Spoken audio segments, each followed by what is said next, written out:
applications of percents include things like commissions, sales tax, discount, percents of earnings, and some of these you've dealt with, specifically sales tax, and other ones as you move into adulthood, you're going to experience these more and more. A commission is a fee paid to someone making a sale. So if you are the customer, this is part of your purchase price. It's figured in there. It's part of why things might cost how much they do. If you are the salesman, this is how you're making a living. People like car dealers, real estate agents, a lot of times people that work in retail sales, like at a clothing store, they will earn commission. I thought I was forgetting one. Anyway, think about when you go to the store, the Buckle, if you've ever been in there, and you just want to buy a pair of blue jeans. Well, there's almost always a sales associate helping you. They're following you around. They're bringing you different sizes to the dressing room because they really want to make a sale. Not because that they value you as a customer, but because their wallet depends on you as a customer. Because if they sell you 2 pairs of jeans as opposed to 1 pair of jeans, their income just increased. So the commission, this is a fee. This is going to be a dollar amount. The commission rate, this is where the percent comes in. It is the percent earned based on a sale. A real estate agent might earn 3 or 4%, and when you're talking about a $150,000 house, that's a good chunk of change that real estate agent is going to earn on that house. So you use this formula for commission rates, and also for sales tax rate, this same formula will apply.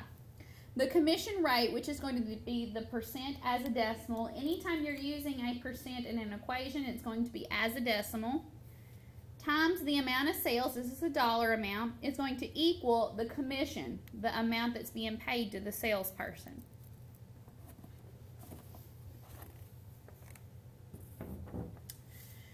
So here's an example for you. Julie is paid a monthly salary of $2,100 plus commissions. So regardless of how much she sells, she's going to make $2,100 that month. But on top of that is like a bonus is her commission.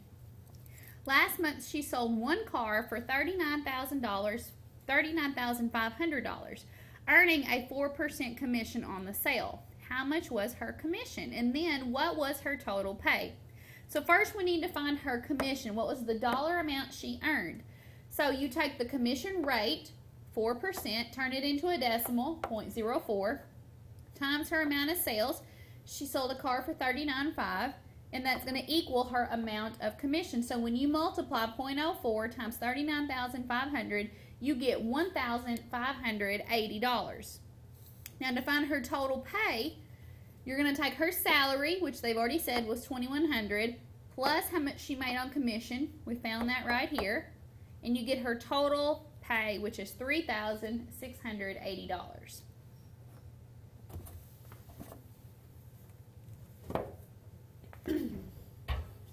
If the sales tax rate is 7.75%, how much would Julie pay if she bought an iPad for $499 and 2 accessories at $14.99 each? Sales tax is going to vary depending on where you are because there's different state taxes, and in some places there are also local taxes. So this is a little bit higher than what you're used to shopping in Kentucky. So first we have to figure out her subtotal. This is what a receipt would look very similar to. You have the items that you're buying, the iPad.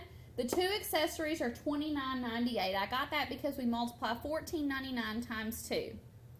So $528.98 is her subtotal. That's just the amount of her merchandise. On top of that, she's going to have to pay taxes. So to figure out the tax, you use your formula. The tax rate, which is the percent as a decimal, times the price is going to equal the amount of tax. The tax rate was 7.75. I moved the decimal 2 places over and get 0.075 times 528.98. You get 39.6735. With money, we always round to the nearest cent, so that rounds to 39.67. Add your tax to the subtotal, and you get your total cost of $568.65.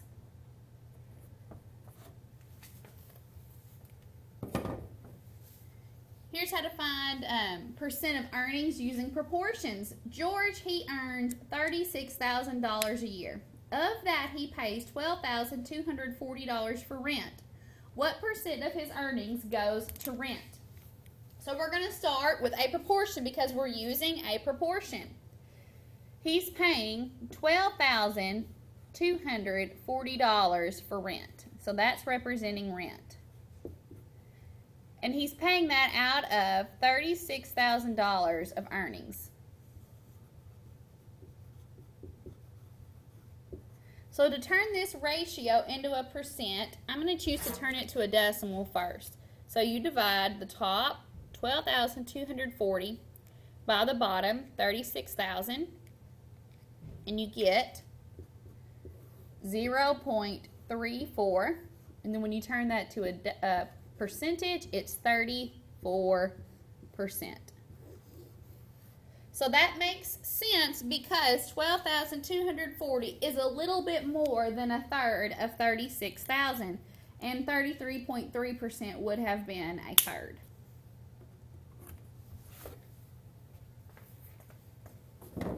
Here are some practice problems for you. Go ahead and try those and then compare with what I come up with.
Okay, on part A, Kayla has a weekly salary of $290 plus a 5.5% commission on her sales.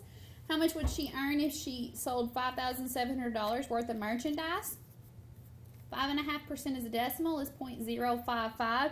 You notice at first I wrote 290 there, and then I was like, whoa, I'm multiplying the wrong thing, so I corrected my mistake. Multiply times the amount of sales, and you get $313.50. So that's her income based on her sales, but on top of that, she gets a salary of $290. So $290 plus $313.50 is $603.50. On B, the tax rate in Brad's hometown is 4.25%. If he buys 3 lamps at $22.49 each, how much tax does he owe? Now, you'll notice that I multiplied the tax rate by 67.47. Don't miss that he's buying 3 lamps. So first I multiplied 3 times $22.49 and got $67.47. So that would be like the subtotal. That's how much he's paying for the lamps times the tax rate. And I got 2.867475, round to the nearest cent. So I underline the 6 because that's the place value I'm rounding to. I looked back a digit, and it raises it up to $2.87.